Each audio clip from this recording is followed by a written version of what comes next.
Nesse vídeo, eu vou contar o sonho que eu tive em 2018, no dia das eleições do segundo turno. Nesse dia, eu passei jejuando, pedindo a Deus para que o grupo político, que é contra os princípios cristãos, não ganhasse as eleições. E eu não quero prolongar esse assunto para o vídeo não ser derrubado, e também esse não é o tema principal do vídeo. Então, quando eles perderam, eu fiquei feliz, comemorei e agradeci a Deus. E quando eu dormi, achando que estava tudo bem, eu tive esse sonho. No sonho, eu havia voltado a trabalhar. Eu estava afastada do trabalho, eu havia pedido licença sem vencimentos. E no sonho, eu havia voltado a trabalhar. Estava no local que só havia uma mesa e algumas cadeiras. E eu vi uma pessoa. E eu perguntava a ela o que eu tinha que fazer para me dar bem naquele trabalho, para desempenhar bem minhas funções, porque eu não entendi o propósito de tudo aquilo. E aí a pessoa dizia para eu procurar 3 cartas de amor. E eu iria ler e eu iria entender o que eu precisava fazer. E depois dessa parte eu já me via em outro lugar, numa esquina entre a próxima rua onde eu moro e a avenida principal. E nesse lugar eu encontrava 2 pessoas da minha família. Uma delas estava com o aspecto de uma pessoa que estava doente e falava alguma coisa sobre comer carne de algum animal. Pelo que eu recordo, era carne de um gato morto. E eu achava aquilo horrível e dizia que não ia fazer aquilo. E ia me afastando daquelas 2 pessoas. E nesse momento eu via como se fosse uma voz, pelo que eu recordo, que dizia que tinha que matar 3 pessoas. E que eu sabia que eram da minha família. E eu pensava que era eu, pelo que na hora do sonho eu dizia, não vou matar ninguém não, de jeito nenhum, Deus me livre de fazer uma coisa dessas, eu pensava. E aí, nesse momento, eu tinha como se fosse uma visão de uma mão segurando uma faca e enfiando 3 vezes pra frente. E eu sabia que eram 3 pessoas da minha família, só não sabia quem eram. Nesse momento, depois desse momento, passava algumas viaturas da polícia na avenida. E essas 2 pessoas da minha família fugiam juntas pra algum lugar, que na hora eu não sabia onde era, mas fugiam juntas. E perto desses carros da polícia estava o carro do meu esposo, e aí eu ficava aliviada por ter encontrado ele e entrava no carro. Quando eu entrava e a gente ia seguindo pela avenida, mais na frente, tinha uma blitz da polícia, e eles paravam a gente e pediam a identidade. E eu não estava com documento nenhum na hora, meu esposo estava com 3 identidades minhas, mais uma vez o número 3. E ele pegava as 3 e entregava ao policial. Ele pegava as 3 identidades e dizia, por que essa aqui, uma delas, está tão diferente das outras? E eu dizia, é porque ela é de uns 20 anos atrás, quando eu tinha 17. Quando eu tinha 17 anos. Ou seja, 20 anos atrás, quando eu tinha 17, seria em 2022, que foi quando eu completei 37, que é esse ano que nós estamos. E nesse momento, ele dizia, tá certo. Aí, ele fazia um carimbo na identidade, como se fosse desses que fura com um círculo, como acontece às vezes com ingressos de parque ou de teatro, que eles furam. E aparece às vezes em filme, eles furando com uma maquininha pequena que segura na mão, e devolvia. Quando a gente estava quase indo embora, ele dizia assim, esqueci, tenho que ver se vocês têm a marca. Na hora eu gelava, tinha aquela sensação, meu Deus, é agora que nós vamos ser presos. Mas aí aparecia, como se fosse um livramento de Deus, uma marca, como se fosse uma cicatriz pequena, no formato de um código de barras, só que sem o preto, era tudo cor da pele, um retângulozinho com as linhas verticais na direção do retângulo, no formato do código de barras, só que era como se fosse uma cicatriz na pele. E aí, quando eu virava meu braço, tinha no meu pulso a mesma marca, só que era no pulso esquerdo. Tinha uma cicatriz também igual que tinha na mão do meu esposo, que não tinha antes, aparecia nessa hora. Ele via e liberava a gente. E aí, eu acho que ele começava a conversar algumas coisas com meu esposo, eu ficava naquela ansiedade de ir embora dali. E quando a gente ia embora, eu só via a paisagem, assim, que parecia um pôr do sol. Mas como todo esse percurso era noite, podia ser também um amanhecer, eu não tenho certeza, mas era o aspecto de sol se pondo ou sol nascendo, mas na hora eu achava que era um pôr do sol, apesar de ser contrário ao sonho que estava a todo momento noite. Então, por que esse sonho é importante? Porque tudo se cumpriu como aconteceu no meu sonho. Primeiro que eu tinha 4 anos de licença e eu tive que voltar no 3º ano, porque Deus fez outro milagre na nossa vida, que foi nos dar mais um filho. E se eu voltasse no 4º ano, iria voltar exatamente no período que ele nasceu e iria ter que ter mais algum tempo de experiência para poder conseguir o teletrabalho. E se eu voltasse antes, eu ia ter todo o período antes dele nascer para ter o período necessário exigido nas leis para poder já começar o teletrabalho quando ele nascesse, não ter risco de voltar para o trabalho presencial. Então eu decidi voltar logo, para quando ele nascesse eu já iniciar a licença maternidade e em seguida o trabalho remoto. E acabei voltando por essa circunstância. e que eu não planejava. A segunda coisa que aconteceu, eu também pesquisei na internet, botei 3 cartas de amor, e a pesquisa retornou com as 3 epístolas das cartas de João. As 3 cartas de João que tem, não é o evangelho não, são as 3 cartas que ele escreveu depois, que eu li e tinha várias coisas importantes sobre a volta de Jesus, inclusive. A outra coisa é que essas 2 pessoas da minha família, uma delas morava aqui, no estado onde eu moro, a outra morava em outro estado. Não tinha pretensão nenhuma de vir para cá, para o estado onde eu moro, mas a pessoa que mora aqui comprou um sítio, um terreno, num lugar que, assim, agradável, e essa outra pessoa resolveu vir para cá morar, e os 2 estão construindo um lugar para morar, para ficar, que eles acreditam que a gente vai passar pela tribulação e que precisa armazenar alimento, essas coisas. E aí eles estão fazendo juntos, né, nesse mesmo lugar. Ou seja, uma coisa que não tinha perspectiva nenhuma de acontecer, que eu não sabia que ia acontecer, aconteceu. Essas 2 pessoas estavam no meu sonho, fugiram juntas, então, no momento não fugiram, mas estão construindo juntas no mesmo lugar. E aqui no estado onde nós moramos, no interior, esse lugar de, entre aspas, de refúgio para os eventos do fim dos tempos. Essa foi a segunda coisa que aconteceu. A terceira coisa, que foi a parte do animal morto, que eu não havia entendido muito, eu comecei a associar, não sei se está correto, à pandemia. Porque no início disseram que foi por causa de alguma coisa que comeram, que estava contaminada, e que ninguém sabe o que aconteceu de fato, mas foi a primeira teoria a respeito do assunto. E tinha essa questão da doença e do animal morto, mas eu também não entendi muito essa parte. A outra parte, que foi a das 3 pessoas que morreram. No ano de 2021, 3 pessoas da minha família faleceram. Não foi dessa doença da pandemia, só uma delas foi. As outras 2 foi de outra coisa. Mas 3 pessoas faleceram da minha família. E isso foi que fez eu perceber que o sonho estava se cumprindo. Que antes disso eu havia até esquecido de certa forma o sonho. Mas quando a terceira pessoa da minha família morreu, eu percebi que o sonho estava se cumprindo. E, por fim, a parte da marca. Isso é o mais interessante e o mais grave, de certa forma. Agora aqui eu quero abrir um parênteses, por quê?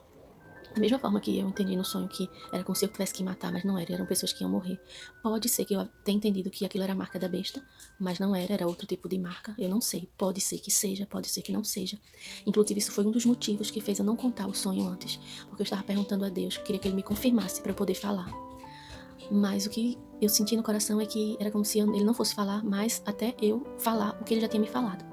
Então eu resolvi gravar, fiquei sentindo forte no meu coração que deveria, e eu acho que vem de Deus, então eu estou contando. Então, essa parte eu até vou falar usando termos indiretos para o vídeo não cair. Mas teve essa questão da imunização por causa da pandemia. E eu estava reticente, porque eu sou muito cautelosa, eu gosto de fazer as coisas com cuidado.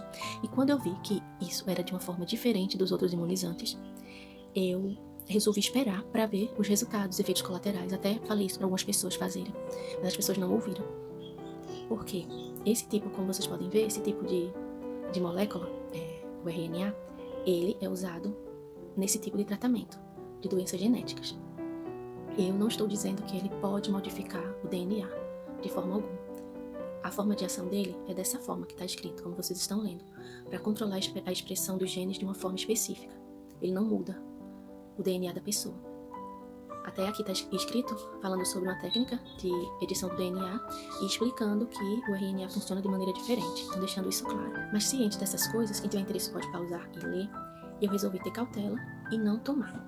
Inclusive a matéria faz relação com esse imunizante específico, explicando que também está sendo usado para isso. Então eu achei mais prudente esperar para ver os efeitos colaterais para poder decidir. Inclusive aqui fala também, reforçando que não muda o DNA, que ele silencia o gene defeituoso, porque ele degrada o RNA, que é feito por esse gene defeituoso, e reduz a produção dessa proteína prejudicial, porque o DNA faz o RNA, e o RNA faz a proteína que faz a característica genética na pessoa se manifestar. Então, ele não edita, ele não tem esse poder de editar, deixando claro mais uma vez. Agora, o que me chamou a atenção foi isso aqui. Um dos medicamentos feitos à base de RNA mensageiro diz o seguinte na matéria: sua meia-vida é muito longa, então os pacientes precisam de apenas 4 injeções por ano. Então, ciente dessas coisas, eu, por precaução, resolvi não tomar de imediato. Só que o que acontece? O meu trabalho começou a exigir essa imunização obrigatória. No sonho, isso acontecia E eu dava minha identidade, dizendo que era de uns 20 anos atrás, quando eu tinha 17. Em janeiro de 2022, eu completei 37 anos, que foi, no caso, quando cumpriu essa última parte do sonho. E o que aconteceu nesse dia? Eu já havia feito um requerimento, por precaução também eu fiz exames de sangue, e foi detectado que eu tinha um problema com a transformação da vitamina do ácido fólico em metilfolato. E isso aumentava a propensão para ataque cardíaco, para aborto espontâneo e também para aquele problema no sangue que estava dando nas pessoas que estavam sendo imunizadas, que eu não recordo o nome agora, mas se eu lembrar ao longo do vídeo eu falo. E eu entrei com requerimento para não ser obrigada a tomar. E eles ignoraram completamente e indeferiram meu pedido, dizendo que mesmo com aquele exame, mesmo com o atestado médico, mesmo com as evidências, que já estavam muitas, porque eu esperei muito para tomar, para decidir, mesmo assim, eles indeferiram. E aí, eu acho que eu fiz 2 recursos, não lembro agora, mas no dia do meu aniversário de 37 anos, eu passei até quase uma parte da noite, acho que até início da madrugada, redigindo mais um recurso para que eles permitissem que eu não tomasse. E aí eu associei mais uma vez ao sonho. Isso significa que esse imunizante é a marca? Não sei. No que eu aprendi a minha vida inteira, não. Não tem absolutamente nada a ver. Mas pelo sonho, tem. Porque foi o que aconteceu no dia em que eu completei 37 anos. Se vai acontecer mais alguma coisa ao longo desse ano, antes de eu completar 38 ou depois, eu não sei. Mas até agora, o que aconteceu foi isso. Se é ou não, a gente deve orar, você que está ouvindo o vídeo, orar a Deus para Ele revelar. Eu continuo em oração para Deus me dizer. Mas, para concluir a história, eu não tomei, eu consegui ficar em teletrabalho, e quem fica em teletrabalho não precisa comprovar. E eles não enviam no caso para a corregedoria, o nome da pessoa que não tomou, porque eles estavam enviando uma lista. E tinha muitas pessoas na lista, eu acho que umas 900 pessoas ou mais, que não haviam tomado também. Não foi apenas eu, porque eu acho que essas pessoas estavam também observando isso, eu não sei, não cheguei a conversar com nenhuma delas. Mas o que eu quero dizer é que nós precisamos vigiar muito, muito, porque a gente não sabe como vão ser os eventos. As pessoas interpretam, fazem interpretações dos eventos finais, mas só Deus sabe como vai ser de fato. Inclusive a Bíblia fala que, se possível fosse, o mal enganaria até os escolhidos. Então é óbvio que não vai ser uma coisa muito maléfica, muito repulsiva para as pessoas repelirem. Vai ser uma coisa que vai causar um engano muito grande. Inclusive, uma coisa que faz eu acreditar que pode ser, que tenha a ver, ou que seja uma preparação para isso, é que muitas pessoas perderam o emprego por causa disso. Muitas pessoas foram impedidas de comprar, de entrar em estabelecimentos comerciais por causa disso. Então, muitas vezes nós ficamos esperando eventos assim de proporções globais para achar que é o que está acontecendo, mas às vezes é diferente do que a gente espera. Assim como aconteceu com a vinda de Jesus. Os fariseus esperavam que ele viesse como rei, reinando, derrotando os romanos, mas ele veio de forma humilde, discreta. E só aquelas pessoas que estavam buscando realmente, de todo o coração, perceberam.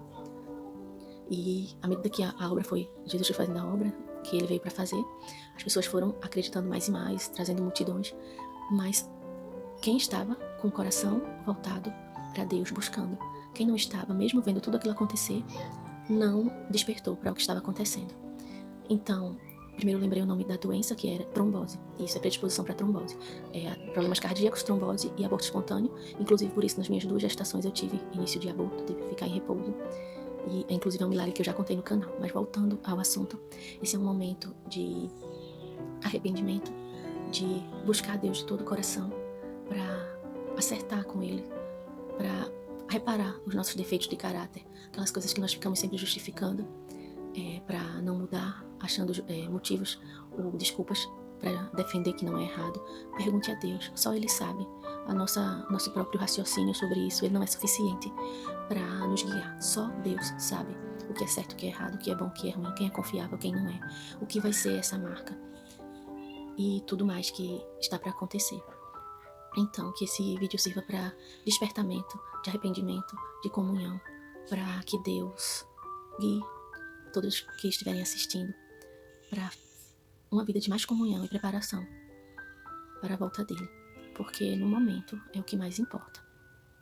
Só para finalizar, no dia que saiu a publicação dizendo que a vacina ia ser obrigatória, eu orei a Deus e eu tive um sonho que ele me protegia. E foi também como ele cumpriu, como aconteceu. Como eu sonhei, ele cumpriu. Não foi como eu esperava, achei que eles iriam deferir, mas foi da forma como aconteceu no sonho. Ficando entre aspas, né, de forma despercebida, de forma silenciosa, de forma discreta, protegida por ele, para não ser obrigada a tomar essa coisa que a gente não sabe o que é, não sabe como funciona, não sabe os propósitos. Então, só Deus sabe, porque só Ele conhece realmente a finalidade do que está acontecendo e do que vai acontecer. Então, orem, busquem a Deus, porque Ele tem muito mais para revelar. E Ele vai revelar a quem buscar Ele de todo o coração.